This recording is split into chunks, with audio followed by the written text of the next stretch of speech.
Hello everyone and welcome to the Toffee Blues and welcome to the match reaction for Everton versus Chelsea. It was 1-0 to Chelsea at Goodison Park. I'm joined here by Terry and James. How are we doing, lads? Oh, not bad. Right, so let's just get straight into things. And we'll start with you, James. How did you feel overall about the game? I think it was... I heard someone say it was a bit like last year's game, really. Obviously, you went to the other team this time, but it was kind of like what felt like largely a 0-0 game. Both teams probably deserved the points. I think obviously last season's game, Chelsea had a couple of good chances, which we could never have dreamed of sort of carving out over the weekend. But I felt we defended well enough to earn a share of the spoils. But obviously a lapse of concentration by one player, and we were on the back foot, and I don't think we were ever going to score. To be honest with you, on Saturday night, it just felt like we could have been there till the early hours of the next morning. We probably weren't going to bag because they had two really good centre backs and we had three attacking players, and none of them were even close to being a striker. So, and then we brought a fourth on who's also, a second striker at the very best. So I think it was a case of as soon as we went a goal down, we had a mountain to climb and we just couldn't do it. But a lot of promising signs. I think we looked better in that game than we did for a large part of Lampard's spell towards the back end of last season in terms of the shape, in terms of the structure. And I think there's this kind of enthusiasm because you're thinking we're bringing in sort of 3 or 4 more players even still to add to that. That's massively exciting. So injuries aside, I thought it was a positive performance. And as much as we have got a good record against Chelsea, you've always got to remember they are one of the top teams in the league and they're going to beat a lot of teams this year. So I'm sure they'll be right up there or thereabouts come the end of the season. So positives to take. Disappointed, obviously, still. You never like to lose a game, but obviously going into Villa on the weekend, I feel quite infused by Everton, which is much more than I felt when we got beat by Arsenal and Minnesota out in the States. I felt very low. So massive turnout the last couple of weeks, and obviously with the new signs coming in, I'm excited. Yeah, I think it was a really big turnaround compared to those two games. Losing 4-0 to a team in the MLS is practically embarrassing. The jokes about the standard of football over there, but we won't get into that. And we'll just, the game was one of those where a lot of fans were nervous going in. A lot of expected the back three. We didn't know how we perform in the back three due to the issues in the past. But, it started off quite well. I think we, at the start, managed to catch Chelsea off guard with how willing we were to get forward. And I think it did catch them off guard. You saw players like Decore had a really good start to the game before the mistake he made later on, winning the ball back a lot. Alex Iwobi continues to impress for Everton, but it was around 15 to 20 minutes in. I think if I check here, it was the 18th minute. It's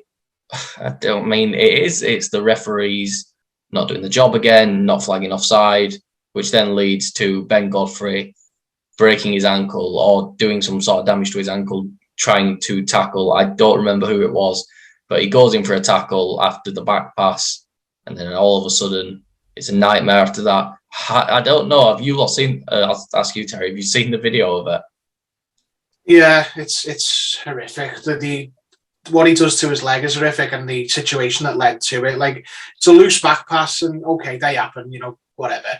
But I've seen people criticise Pickford for trying to, prevent the corner. It's like, what was he meant to do? Just let it go out? Like, oh, yeah, okay, let's let go out and then bollocks Godfrey maybe. But everyone would have been kicking off because, we've been conceding from corners, and then imagine he just didn't run to try and put it out. But what happens is he sprints. It's about 2 yards over the line. The linesman is nowhere to be seen. He's not kept up with play, so he hasn't flagged for it. It's gone. It's kept in play. Kai Havertz picks it up.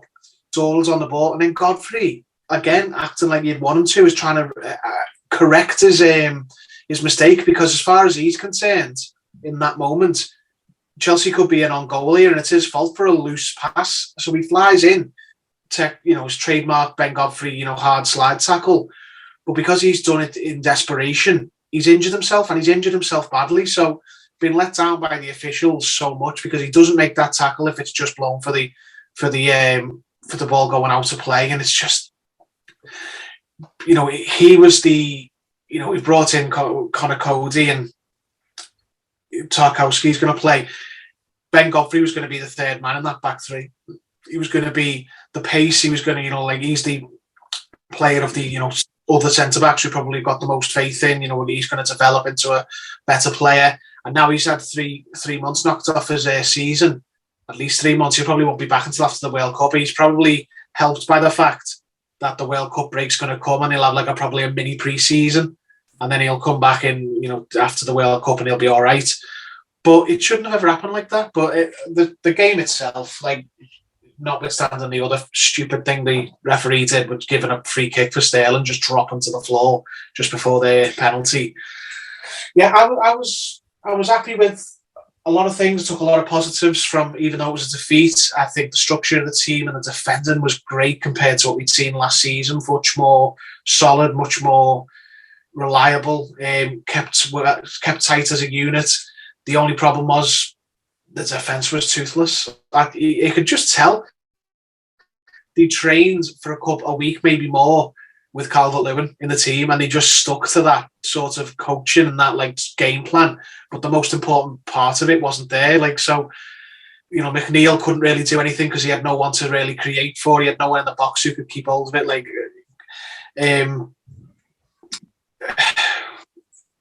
Damari Gray didn't have a very good game at all. I don't think. I think everything he touched went wrong. There's that when he could have played Gordon through, that was the most criminal one. That could have been a goal. And Gordon, bless him, he tried his best, but he was on to a loser because he's a young winger who I don't think has really established himself as a Premier League player yet. I think this is the season where he needs to do it. And I think his application's there. I think he backs himself, but he had no chance against Thiago Silva and Kalidou Koulibaly.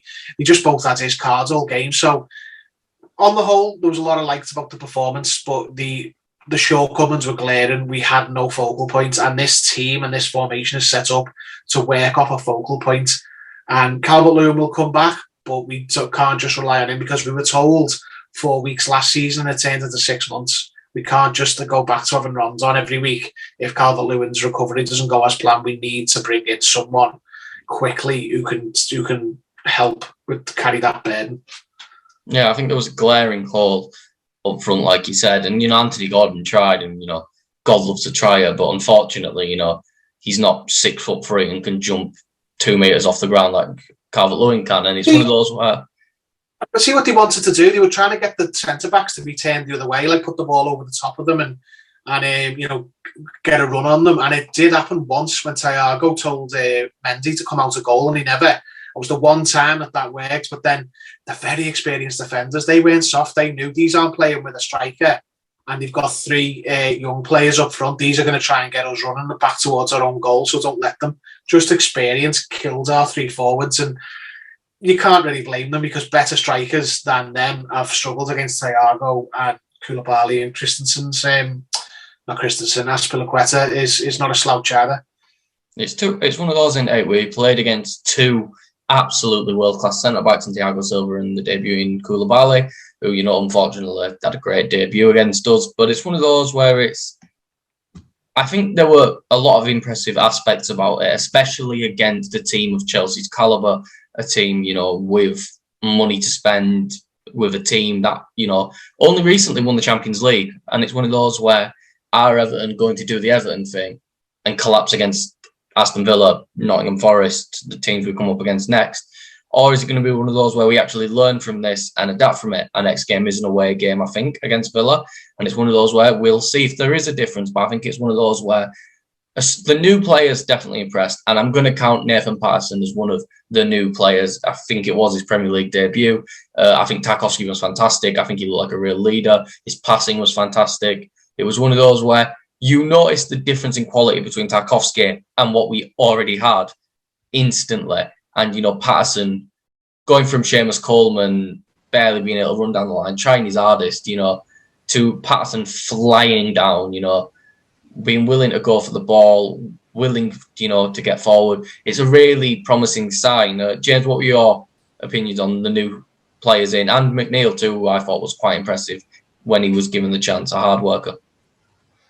Yeah, I thought McNeil did all right. I think he gave us a lot to look forward to, didn't he, in that friendly against Dynamo Kiev, obviously, the other week. And I was thinking an idea where he might not have started. I think if Calvert-Lewin played, he probably would have been the one to drop out for Lampard. think he probably would have rather have eased him in a little bit more. But I thought he was all right on the ball, and I think if he had someone to actually cross the ball to, might have seen a bit more from him. I think obviously his debut. I wasn't expecting absolutely loads from him, but I thought he played all right. I thought Tarkowski was very good. He's been very good in pre-season, as Tay mentioned as well. Obviously, he's gone in for look like he's going to go for a tackle on Sterling, and he's just thrown himself to the floor. And the referees obviously bought it, and eventually it's led to the penalty, which is very disappointing. But he almost scored as well. So in the first half, he had a good header, which was well saved. And then Patterson, I thought, was very good. I think him, Tarkowski, were sort of build up a nice rapport as well in terms of some of the big switches of play that we've already seen from Tarkowski. He's hitting Patterson every time with them, and it makes a big difference feeling like you've got a full back who can sort of get up and down the line, and you're not too worried about him being in possession, and this kind of idea that you feel like you're actually developing a player. And it's just nice to see someone else. Obviously, I love Seamus Coleman, as we all do, but it was definitely time for a change. And I think it's good, really, that I say good, but obviously I think it's beneficial that Coleman's obviously been out with this sort of niggling injury, obviously nothing too serious, but just it meant that Lampard had to start Patterson. I think if Coleman's fit, I would have been surprised if he dropped him, to be honest with you, just because dropping your captain's a big deal, obviously, in the Premier League. So I think the fact that Coleman's kind of out through, no fault to anyone's, it's kind of benefited Patterson and Lampard, and he's just had to put Patterson in there because obviously he was playing John Joe Kerry ahead of him last season as well, and then he got injured just as he was about to get in the team. So I've been really excited on Nathan Patterson. I was really pleased when I saw us going after him under Benitez, and the fact that he reignited the interest, I think, is really interesting. And I've said since Benitez tried against Burnley at the start of last season, the back five is only as sort of defensive as you want it to be. I think we saw bits about how it can be an attacking unit in terms of when the fullbacks are getting up, when the midfield's getting involved. We just didn't have that cutting edge, which is massively disappointing. But if we can change that between now and the end of the window, as Terry said, we had Rondon up last season, but if it wasn't him, it was Richarlison. But we haven't got him now. We haven't got a winger who can play out wide and through the middle. If we can get one more player in like that to go with the midfield options, and obviously Cody, Tarkowski, that'll be really good. But I think as soon as we went a goal down on the weekend, we had a massive job on our hands. And to be fair, we had a couple of decent opportunities in the second half, but we couldn't get it. That's it. You move on and say you want a reaction against Villa now, because that's a game I think if we want to make a bit of a mark this season and show that we're not going to struggle like we did last year, that's the kind of game where we capitulated last year. It's got to be the kind of game this season where a nice win would, I think, do the fans and the players and the manager a world of good. Yeah, I think it's one of those games where you look at it and you see a lot of positives in a loss. It's one of those where, if Calvert-Lewin is playing, we probably do get a goal or two, possibly even more. You look at the chances where it was Demarai Gray through, he could have done better. At the same time, he's playing against one of the best centre-backs in the world. It's one of those where you just move on from it. I think the midfield especially was very impressive to say it was only really a two-man midfield. Iwobi and Doucouré. Doucouré had his moments. I thought Doucouré was, besides the penalty, I think he had a good game. He won the ball back. He gave a lot of energy. His passing seemed a lot neater than usual. There's one thing I noticed straight away. He wasn't doing those stupid things where he just give away the ball instantly. And Iwobi, once again, has proved why. I don't know if it's the same with you two. He probably should be one of the first names on the team sheet now. Ever since Frank came in, he's constantly impressed, constantly improved as well. And it's one of those where I just see it being, if any of the midfielders are dropped, and now I see it being Doucouré and not Iwobi. Yeah, I was worried about the double pivot, the midfield two going into the game, because it was the same two against Kiev rather, and I was like, that's going to get eaten alive in a Premier League game because there's no tackling ability in there. But they were fine. And Alex Iwobi, I've had a real turnaround on him. He was excellent. You put him centrally and have a structured team around him. He's a different player. They play all right. He can't. When we played him, when we originally got him, we were playing him in the left of a front three, and we tried him on the right of a 4-2-3-1, and we've played him at right wing back, which he was all right at. But I think when he was at wing back, what we realised is that he's the player who progresses the ball. You need him further back in the team. You need him deeper because he'll make things happen. If you've got him at the final third, his strength's a little bit nullified because he can be right up against the defenders, and he can't. He's not a goal scorer, but he makes things happen. He's more like the Pienaar of this team. He's like the pass before the assist kind of thing, or pre-assist, I think they call them now. But He's so. The thing about Iwobi is his football intelligence is a lot higher than the rest of the squad. Like if you look, and it's not been mentioned a lot in previous years, that something that's cost a lot of Everton managers is that a lot of the players, even the better ones, had no brains for football. They just do stupid, inexplicable things, poor decision making in possession and out of possession. Like for example, Holgate came on and he defended well. He was good on that front post. And I don't know why Chelsea kept clipping that same corner in at him and he just kept heading it away. But there was one moment where Holgate picks up the ball and he's in the right centre back of the 3 position. Patterson's got acres of space ahead of him and he wants the ball played ahead of him and he's got to run a goal more or less. He's run at their box. And the fullback's been taken inside by Decore. There'd been a change around in formation for Chelsea and they were vulnerable. But Holgate just doesn't take that pass. He just clips it up to Dele Alli into the air, into his neck height, and he's not going to win it because he's jumping against two seasoned centre backs. It's like that's probably what they've coached all week, is to hit Dominic Calvert-Lewin. And instead of seeing the situation, seeing that ball wasn't on, you're not going to get anything out of clipping it to the 9, playing the wing back because he's got an opportunity. Holgate just reverted to coaching, whereas Iwobi is the only player, he sticks out a mile. He's the only player who sees different runs, who does things differently. All the others are very robotic, and having Iwobi in the team, especially now, Lampard's just energised them, and he's the creative heart of the team. Yeah, so when new midfielders come in, I still think we need to find a way of keeping Iwobi in the team, because without him, everything's very linear. So there were a lot of positives to take. Iwobi being a big one. He's the creative sort of heart of the midfield, because everyone else is very linear in how they play. But there was lots of things to take. Iwobi, Patterson had a great debut. I'm really high on him. Tarkowski. Just if you can supplement these players and get things going, I think we're in for an all right season. Everyone's got us pegged for relegation, but I don't. That's all outside the club. I think we've got enough there if we get these deals done that we're meant to be doing, and Iwobi's a big part of it. I don't think he comes out the team currently. Yeah, and one thing we've got to talk about is the penalty. Should it have ever happened in the first place? Probably not, because should that free kick on Sterling have been given? Absolutely no chance. He doesn't even touch him.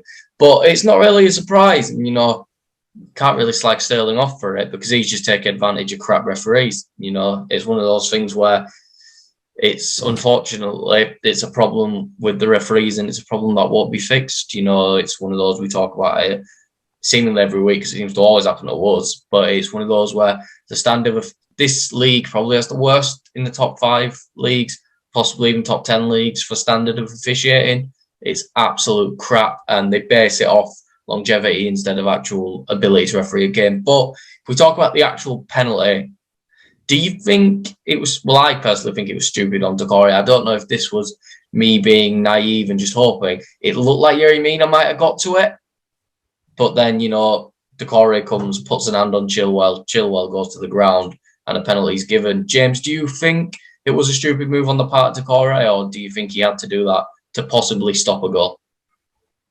It's just desperation, really. I mean, he's doing it to get a yard on him, and then obviously brings his hands away. But Chilwell, at the end of the day, he's felt the contact. He's well within his right to go down. It's frustrating when you watch the Man United game the day after and you see that Martinez doing a far more blatant action, not getting a penalty given against him. But I don't think we can debate about being a penalty, and obviously the Tarkowski and Sterling stuff that we touched on, very annoying, but a lot did happen sort of in between and sort of minute after that, and it's poor from the core. It's a lapse in concentration. I think he's got a far smaller sort of shot box if he has a go from there, rather than you giving Jorginho a penalty. I think you should just let him have a go and just see what happens. Trust your goalie, trust your means to get across. Just giving away a penalty is, especially against somebody who's got a bit of a patchy record, but I feel like he scored more often than not in Jorginho. It's a massive chance for them, isn't it? And as I say, I think I kind of didn't kill the game forward, but it made it far harder than if we'd had a striker or we had a bit more depth on the bench to call upon. It kind of felt like it was, it felt like a very much a definitive moment in the game for us. it's disappointing because it's a silly move from Decore, but it happened. I thought he was all right, so I had a decent game. And so obviously with the new reinforcements going in midfield, hopefully stuff like that doesn't happen so often, and we can get players across and we become an even more solid than what we looked on the weekend. But yeah, I felt it was obviously a poor move from Decore, but no complaints about it being an actual penalty, I don't think.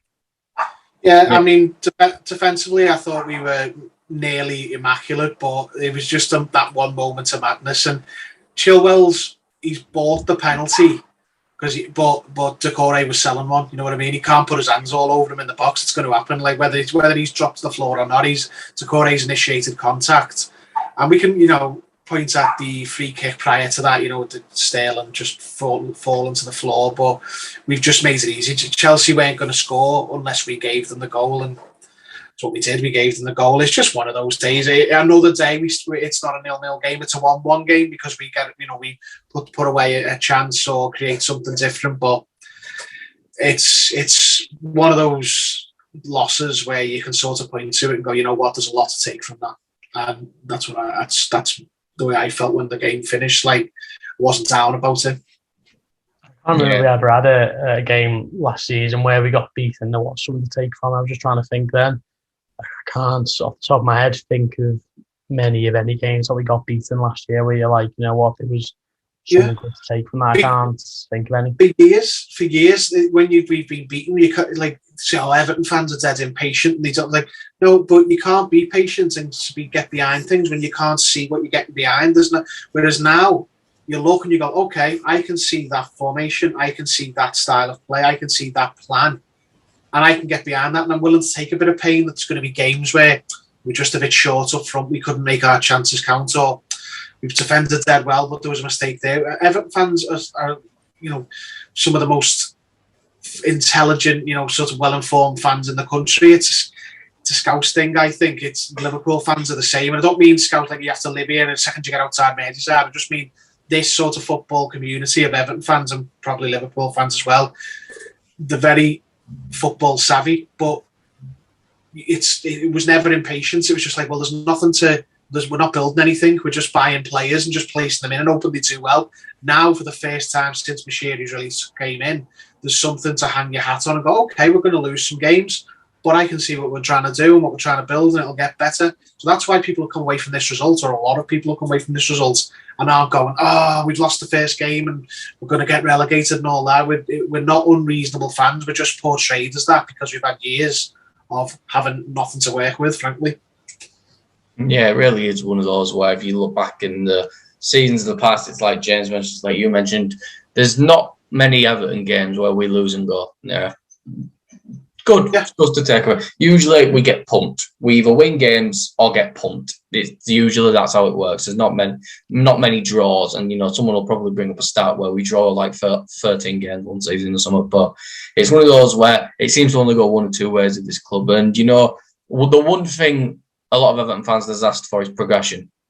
There was clear progression in that game. There was clear improvement from last season to this season already, and you can see it with the players that have been brought in had an impact. The new system played a lot better than whatever we were doing last season. And, even without a striker, we were able to create chances. So it's one of those where you look at it and you go, on another day we might win that game, on another day we might draw that game. It's one of those where there are positives. And, we go into the second half and a lot of us, as me, was feeling positive. I was thinking it's only 1-0. We might claw this back. And then around, I think it was about 60 minutes in, an hour in, Dele Alli comes on.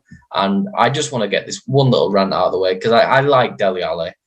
But you'll know the chance I'm on about where it comes into his feet. I think Patterson plays it in and he stops, seems to freeze in time for a few seconds instead of just touch, bang.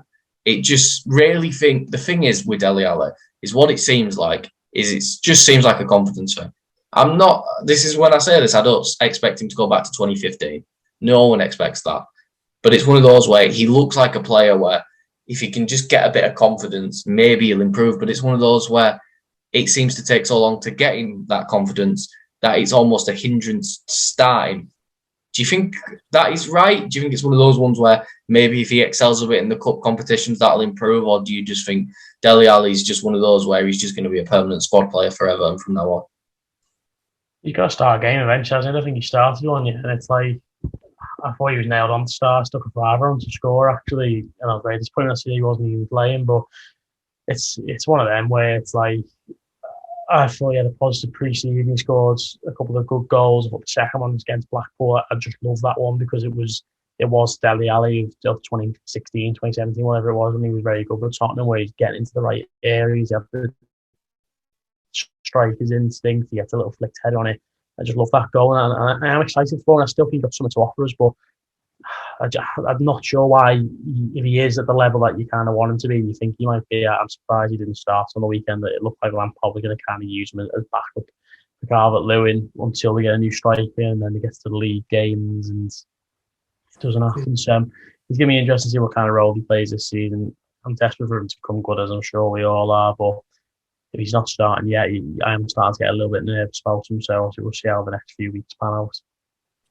I'm reserving judgment until I've seen him start a few games, and especially start games alongside Calvert-Lewin, because it's we put him on and said, right, go and be a number 9 for us and get some change out of these, super elite centre backs that have been basically playing in the slippers all game against these 3 wingers that we've got against them.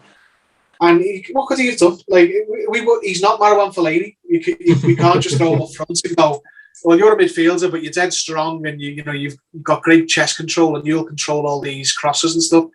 He's someone who likes to make things happen in the box, but he can't make things. He can't pass to himself and do little triangles with himself. Like, I don't see where he fits in this team, but I couldn't see where Iwobi did not long ago. So I'm willing to give Dele benefit of the doubt and see what happens when we play him with a striker to work off, which is all of his career highs have been off a striker.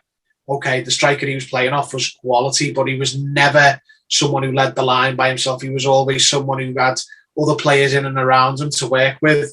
When we see him in that sort of structure, if he's not doing it then I'll say, okay, this was a dud. Why did we do this? But it could work. We could get everyone's fit tomorrow. Everyone's fighting fit. We put Calvert-Lewin, Dele Alli and Gordon up front, and then you suddenly see, oh, this works. This, these little intricate moves on the edge of the box. This works when he's got someone, to play off. But we asked him to do something. Like, he had no more chance than Gordon did in those circumstances at the weekend. He came on, and you sort of hope he's going to change something, but it's not the same. It's like you wouldn't have brought Iwobi on and said, yeah, I'll go and play as number 9 and expected them to do anything, would you? It's just not going to work. Not that type of player. Yeah, it's one of those where I look at it, and before anyone gets in the comments, I'm not saying he's on the same standard of someone like Mason Mount, but I do think, let's face it, we're copy and pasting Chelsea's formation, what Chelsea do. I think Dele Alli could fit into that Mason Mount role that he plays at Chelsea. You saw Mount against us yesterday, didn't really do much in the creative aspect of the game, but he was there to grab those shots at the end of the box. He was there in dangerous positions. I think that is something Dele Alli could fill, but you are right. I do think, Dele Alli being fed off number 9 Anthony Gordon doesn't quite work. Even if we bring, it might be a thing where, I don't know who we're going to sign. I'm praying we sign that big 6'7" geezer from Stuttgart, because that's just got carnage written all over it, that does. And I think when clubs like United and Chelsea are interested and he's available for 15 million, it's one of those where it's something I'd like to see. But a player like him, there's that, I think it's Rennes striker we're linked with, the hopeful, which is Armando Broja on loan, but I think we will only have one domestic loan left. Depends if he wants to use that on Broja, or possibly try and get one of the Chelsea midfielders in. We don't know yet, but I can imagine it will be used on someone like Broja if possible. Then we might see something better out of Dele Alli when, like Terry says, he has someone to link up with. It's one of those where it's difficult to really get a grasp on, because, like James mentioned, he hasn't really been given a proper chance yet. He's shown that he does have that flash of himself in it pre-season, saw his creative abilities against Crystal Palace, how much he can trouble another team. It's one of those where we'll maybe in around January, February time, possibly later than that, we're looking at it and saying something then.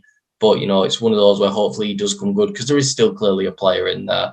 But, we move on from the game. There were a lot to take from it, a lot that you look at and go, we need improvement there. They're mainly, please sign a backup striker, Everton, or I don't think we'll be winning many games with a front three of Gray, Gordon, McNeil. That's not down to any of their talents. It's just due to the fact that, even teams like Chelsea have shown that you can really struggle without a striker. Chelsea, if Romelu Lukaku were firing to the standards he has, Chelsea could have been in a whole different conversation last season to where they ended up. But overall on this game, going into Aston Villa, does that make you hopeful going into it, Terry? Yeah, it makes me very hopeful that we'll be in the game and we won't just, crumble away from home like we used to. But I'm yet to be convinced that we've turned it around on the away form. Only one manager has actually ever fixed our away form in the last 6 years, and there were no fans in the crowd. And he's a manager who's just won the Champions League. So I think it's the players who signed, like the Tarkowskis and the Codys. I think they'll go a long way to help with the mentality away from home, but I need to see it before I feel confident going into away games. At the minute, away games have all just been a draw is a bonus at the last few years, so I'll wait to see what happens before I start getting excited for them. Yeah, James, what are your thoughts going into the Villa game? Yeah, I'm the same. I mean, it's one where I am excited. I'm looking forward to it. It's took 90 minutes for me to get that sort of needle to wanting Everton back in my life after being so pleased they were gone for the last couple of months. But it's you're not going to overreact over it, but I do think it's going to be a really important game as well, because you're playing against a team in Villa who have got a really, really poor performance on the weekend against Bournemouth. They were really bad from what I saw, from what I heard. And Bournemouth deservedly beat them, and you come against a team like that and you're thinking you've got to take advantage of that, surely. I think Gerrard's been massively overrated during his time at Villa. I think everyone's kind of had it in for Lampard, which I find really strange, and obviously Gerrard's kind of got away with it, but it's going to be interesting, and I'm sure the whole build-up's going to be about Gerrard versus Lampard, but we're only there to get 3 points for Everton, and I'm sure Lampard will be doing the same. As Terry says, I think Tarkowski and Cody, I assume they'll probably both play on the weekend. That'll be a big sort of improvement to the back line. It'll be the first time those lads have played away from home for Everton. And yeah, let's go into it and let's be full of hope. I'm sure we'll take a lot of fans there. And one win or one defeat won't begin or end our season, but it'll be a really good starting point. We can get a nice early 3 points on the board away from home. So I think that's a big reason why we have been so bad away from home, because we haven't got the early points on the board, and then it's 6-7 games without a win before you know it. We're the worst team in Europe away from home, so a nice early 3 points would go down a treat, I'm sure. Well, that's everything for the Chelsea game. If you did all enjoy, make sure to please like and subscribe. Follow the Toffee Blues on Twitter. Follow both James and Terry on Twitter. If you did, thank you all for watching, and we'll see you next time.